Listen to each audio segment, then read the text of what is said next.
السلام علیکم۔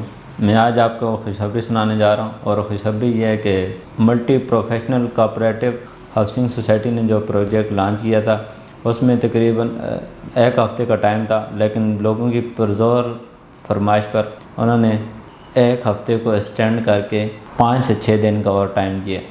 جو ویڈیو دیکھ رہے ہیں سن رہے ہیں، آپ لوگوں کے پاس بہت سنہری ٹائم ہے اور ایک شاندار موقع ہے اتنے بڑے برانڈ میں اور اتنے بڑے نام میں انویسٹ کرنے کا۔ ملٹی کے بیک اینڈ پہ یہ تقریباً 4 سے 5 پروجیکٹ اپنے بنا کے ڈیلیور اور ڈیولپمنٹ کر کے آ چکے ہیں، اور بہت بڑے عرصے کے بعد یہ اپنا پروجیکٹ لانچ کرنے جا رہے ہیں۔ تقریباً 16 یا 17 سال کے بعد multi professional cooperative housing society ایک اپنا نیا پروجیکٹ لانچ کرنے جا رہی ہے ملٹی گارڈن فیز 2 کے نام سے، اور لوکیشن اس کی چکری روڈ پہ پڑتی ہے۔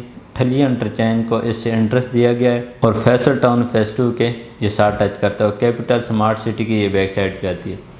اور اس سنہری موقع سے فائدہ اٹھائیں اور انویسٹمنٹ کر لیں، اور 5 سال کا یہ ایزی انسٹالمنٹ پلان ہے۔ ڈاؤن پیمنٹ بڑی کم سی، ہر بندہ آج کل افورڈ کر سکتا ہے۔ ملٹی B17 ایک اعتماد کا نام ہے۔ چند ایسے ہاؤسنگ پروجیکٹ ہیں اسلام آباد اور راولپنڈی بھی جن پہ آپ بھروسہ کر سکیں، کچھ پرائیویٹ پروجیکٹ ہیں اور کچھ کوآپریٹو سوسائٹی ہے، اور ملٹی B17 کوآپریٹو سوسائٹی ہے اسلام آباد اور راولپنڈی کی مارکیٹ میں سب سے اچھی کوآپریٹو ہاؤسنگ سوسائٹی ہے، ملٹی پروفیشنل والوں کی ہے، کیونکہ یہ لوگ ڈیولپمنٹ کرنا جانتے ہیں اور ڈیلیور کرنا جانتے ہیں۔ اسی طرح انویسٹمنٹ کرتے رہیں۔ انویسٹمنٹ ایسی چیز ہے، آنے والے وقتوں میں آپ کو اس کا بہت فائدہ ہوگا، اور خوش رہیں۔ مجھے دیجیے اجازت۔ اللہ ہم سب کا حامی و ناصر ہو۔ پاکستان زندہ باد۔